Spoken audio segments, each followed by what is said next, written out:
drop our number 12? Alright, this whiskey. We've got the chosen one and a problem child. Jake Paul, 4-0, 3 knockouts. Tyron Woodley, second professional fight. Jake, we'll start with you. I guess the first question is, what were your thoughts when Tommy Fury all of a sudden pulls out of the fight last week? He says because, you know, obviously he had a medical condition going on, and then all of a sudden, Tyron Woodley is your opponent again. What went through your mind?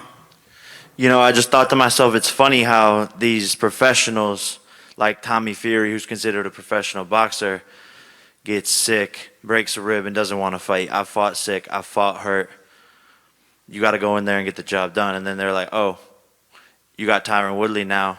No problem. That's why I got the ski mask on. They're going to give me a big bag to go and beat the guy I already beat. This is a bank robbery.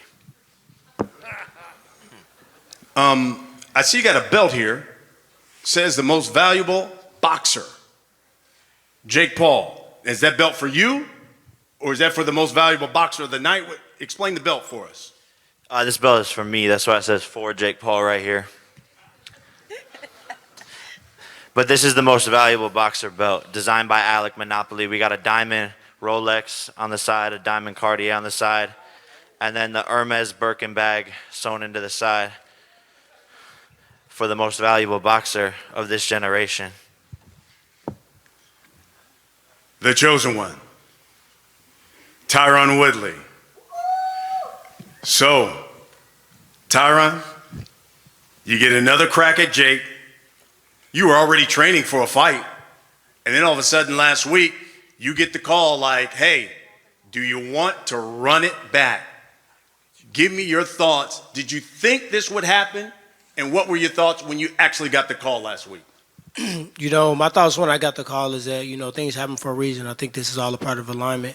And, you know, it's been times in my mixed martial art career where, you know, we get a fight done and we always think we need a break, we need to go on a vacation, and we need to just download because the training camp takes a lot of energy and a lot of time, a lot of PR. And something told me this fight wasn't going to happen. Something didn't sit right with me about the Tommy Fury matchup. It didn't make a lot of sense. I didn't think people were as excited about the Tommy Fury fight as they were with me and Jake. So I flew my coaches into town end of September. I said, this fight ain't gonna happen. I said, this fight will not happen. I said, my spirit is telling me it's not gonna happen. So we started training. Not really as a replacement, but training because I just didn't feel like the fight was gonna happen. So when I got the call, the sentence wasn't even finished before I was in. So I'm just excited about the opportunity to go out here and redeem myself. We found out a lot about each other that night in the ring. You know, some mutual respect, but it's still some unfinished business. Now, I know you guys did the bet thing. Do we have another bet going on here this time, Jake? I mean, we just added to his contract that if he can knock me out, he'll get $500K bonus on top. So that's that. I don't need nothing. I already got everything. Does that... I just bet I beat his ass. That's my bet. I'm a eat your ass. I mean, I'm a beat your ass. I'm not falling for that. You won't let me? Nah, pause. Luckily, we're on Showtime. It's okay. It's okay. It begs this question, though. I'll start with you, Tyron. I rewatched the fight, and I think the question I think a number of people come away with was, fourth round, you almost knocked this man in the front row. Why didn't you finish him? You know, one thing that you got to recognize in this sport is, you know, when people are down and they're wounded, you know, they make the comment that when somebody backs against a wall, when somebody's like a wounded dog, you got to be patient, and you got to be patient on trying to finish that deal off because Jake has shown in his fights, you watch the Nate Robinson fight, you watch even when he knocked out Ben Askren, he wasn't really looking at them at the time. You know, they walked forward, he looked like he was going loaded on Ben's body, and then he came over the top. Nate ran in and rushed into a right hand. So, you know, you got to respect power. And I'm not going to sit up here and act like he don't have power. He does have power, and I have power. That's why you guys want to watch this fight again. So when I was looking at that, I actually punched him into, he was under the first rope, land on the second rope, hooked on the third rope, and sitting on the fourth rope. And we went into the boxing ring earlier that day, and we noticed how tall the top rope was. It was really at the back of my head. And at that point, we started measuring the second and the third rope. And those ropes are kind of really loose. So they went to tighten the rope up.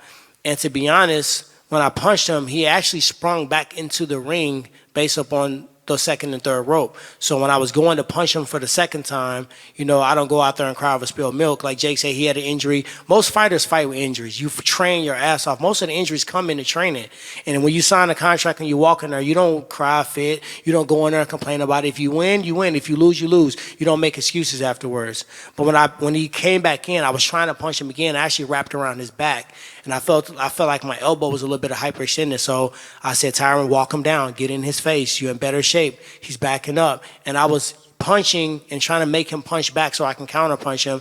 But I really didn't feel like it was time for me to just go in there with avalanches of punches. He was hurt, but he wasn't to the point where he was dangling around and his legs were shaking. So hindsight is 20/20. I could have went in there and threw a barrage of punches, and he could have came with that right hand that we saw. He could have came with the left hook.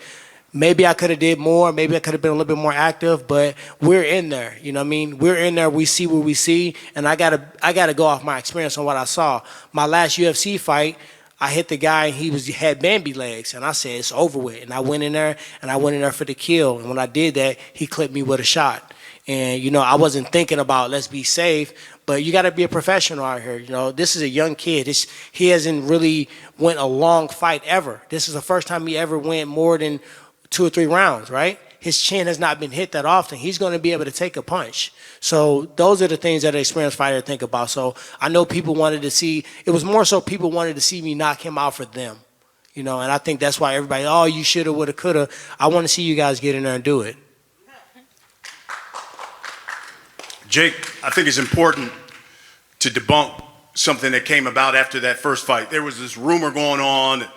There was a clause in the first fight that you couldn't be knocked out, and that was the reason why Tyron didn't go for the knockout in the 4th round after he took out. But you just said there's an extra $500,000 if he does knock you out. Tell me why you said, okay, let me up the ante.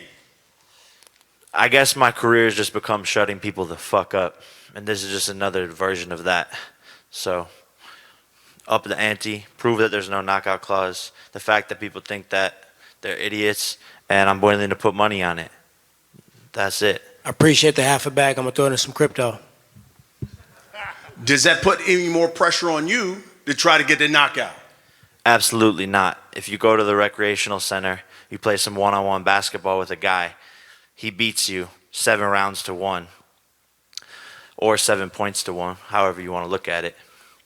And then you come back next Thursday and you want to beat that guy in one-on-one basketball, just because he is going to pay you to beat him doesn't mean you can. I'm not nervous at all about that. If anything, it's my advantage. He's going to come out, try to knock me out. And like he just said, he's going to get caught because he respects my power. A lot of people online were saying, why didn't you finish him? Why didn't you finish him? Because Tyron felt my power in the first round, and he knew that if he walked into that shit, it's on the canvas. I hurt him multiple times in that fight, but for some reason people don't want to talk about that. When did the referee ever come towards my way to save my life?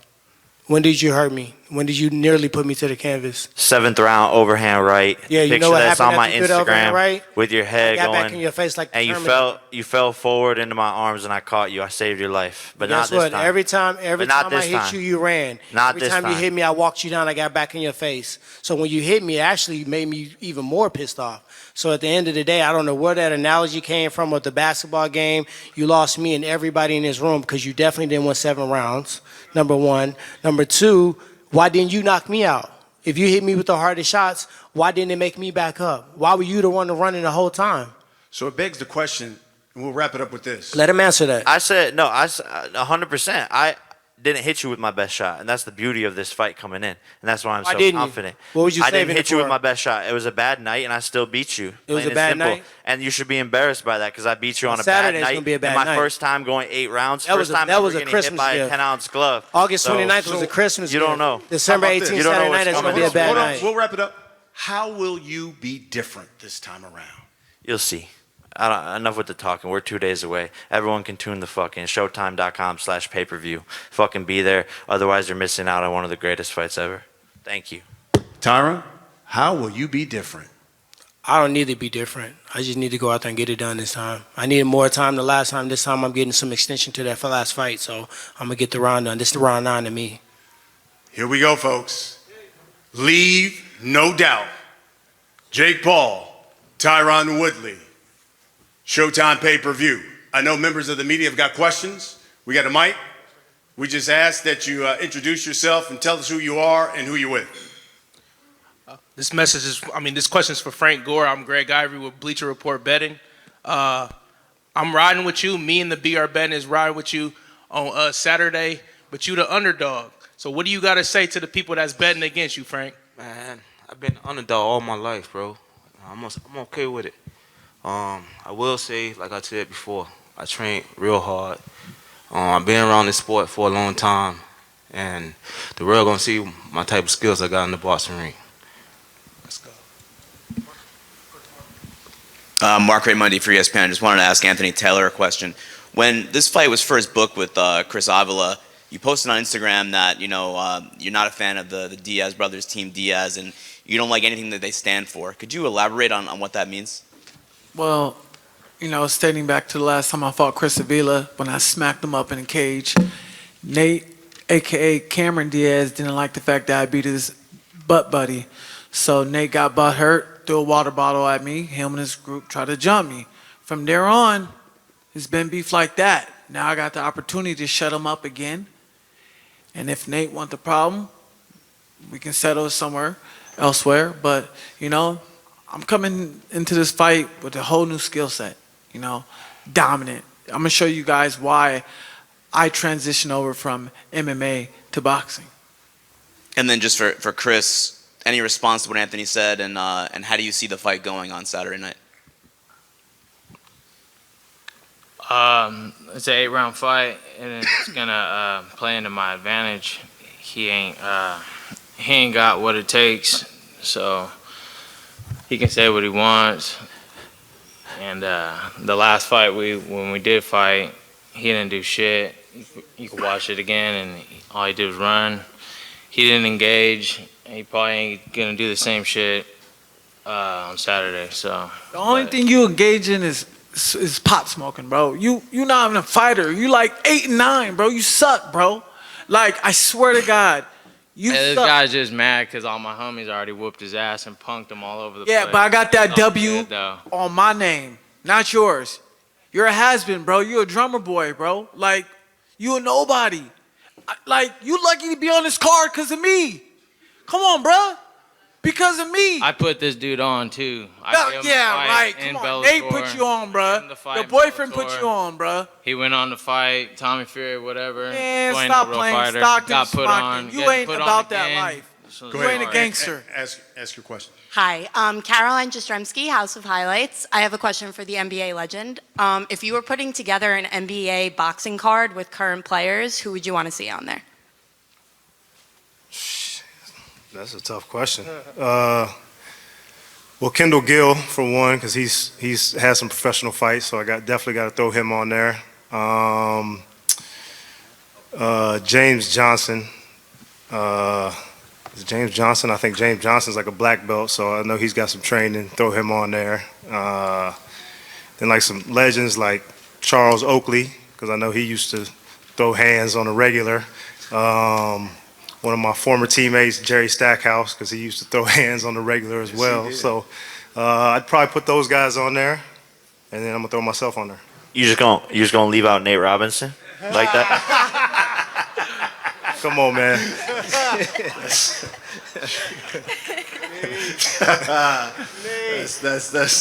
That's not necessary. Colin, Chris Mo. All right, here we are. This is the Schmo with the Schmo Zone. Question for Jake Paul. Yesterday at the media workout, you mentioned that Tyron Woodley's power was about a 4 out of 10. Have you been touched with anyone who's had a 7 or greater out of 10? Yeah, I definitely have. I've sparred with 3-time, 4-time world champions, professional boxers, guys who are bigger than me, heavyweights. I sparred a guy who's 6'9". Those dudes can crack. And that's why I said his power is 4 out of 10. You know, he won the UFC championship with that right hand. He hit me with it. I was off balance, yada, yada. First time I've been hit in a real fight. Cool, take it, no problem. Come back and win every single round after that. So that's why I give him a 4 out of 10. Tyron, if you're a 4 out of 10, what is Jake to you for all the people that you felt? I mean, to be honest, Jake was kind of running, so I would measure his track speed more than his punching power. So I give him a 10 out of 10 on his back pedal. He should probably be a cornerback. I might actually go to the NFL after this, or NASCAR. I'm still debating. Who's next? Hi, Chris Maxwell with Sporting News. Tyron, yesterday during media workouts, Jake Paul had compared himself to potentially be the next Muhammad Ali. What is your reaction to that? I mean, that's his goal. Like, I don't crush people's goals. Whatever this dude want to do, that's on him. Like, Saturday night, I'm whooping his ass. So, whatever his plans is, like, that's one thing about me. I'm real. I'm not gonna bash just to unnecessarily bash to sell a fight.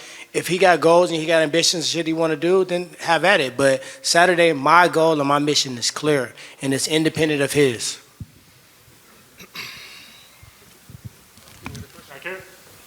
Back here in the back. Yeah. Josh Cassio, Fox 13. Tyron Woodley, if you win this fight, start using the right words around here. When you win this fight, will there be a trilogy?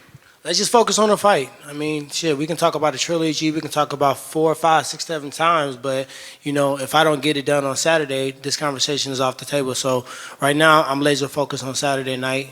I'm ready. I'm excited. I'm more prepared than I was the last time. And the small adjustments I made in training, even before the fight was announced, I think those little small things are going to give me the victory. Hey, Jake Donovan, BoxingScene.com. Amanda, I had a question. You said you had to eat your way to maintain lightweight throughout this camp. What's the one food you've enjoyed the most that you haven't been able to in past training camps?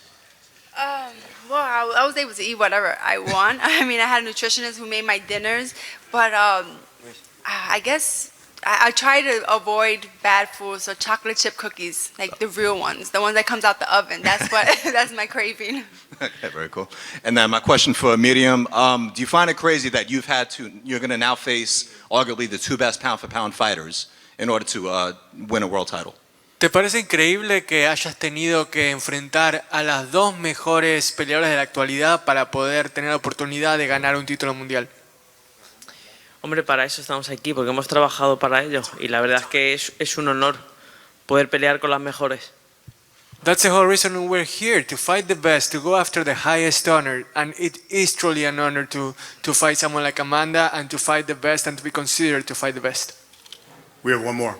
Mike Straka, Big 8 Radio here in Tampa. Tyron, now that you're on this journey, would you recommend this journey for other MMA fighters like you've been to take on boxing and take on other paychecks after your career in MMA is somewhat over?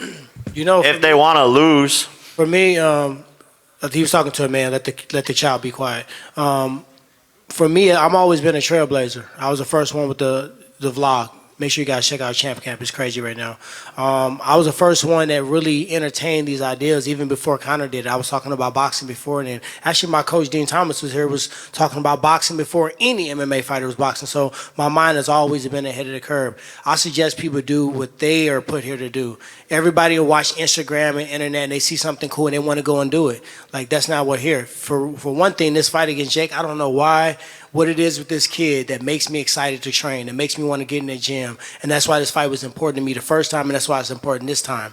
You know, whatever excites you and motivates you to go out there and do whatever God puts you on this earth to do and passionate about, do that. Every MMA fighter should box. Some MMA fighters should box, but they got to make that decision for themselves. So I'm not going out there, you know, waving the banner for MMA. I'm not going out there waving the banner for anybody that want to see Jake get his butt kicked. I'm doing it for myself. And if anybody benefits from it after that, then, you know, multiple birds with one stone. But do what you're supposed to do. Do what God put you here for. Don't sit here and try to follow my footsteps. Thanks, T-Wood. Jake, conversely, as T said earlier, you've proven your power in the ring. Would you ever consider taking an MMA fight? Yeah, for sure. 100%. I think it could happen. You'll lie. Why not? Why not? You'll lie. If I can learn how to box in 2 years and beat people like him, then why can't I learn how to do MMA Let's do in 2 MMA years then. and beat people like him? Let's do MMA then. So After we that's finish my this answer. Is boxing it will happen at some point. 100%. Let's do this MMA after we do this boxing stuff so I can elbow you in the head and knee you in the nugget. So there you have it, folks. Cap. Hall versus Woodley. 2. They say it's all about leave, no doubt. Comes your way, Showtime pay-per-view, Saturday, December 8th, 9 p.m. Eastern. That is 6 o'clock Pacific time. Our first time back here in Tampa in 13 years, but we'll be at the Emily Arena. You can get tickets at emilyarena.com. Make sure you get them because we are expecting a sellout at that arena. Ladies, gentlemen, appreciate it. Let's get a face-off here, guys. Let's face off. There are lots of ways to support our brave first responders. Drinking a rich and smooth proper Irish whiskey is one of them. For every bottle of proper number 12 we sell, a donation is made to first responders. Here's to the proper heroes. Shlánta.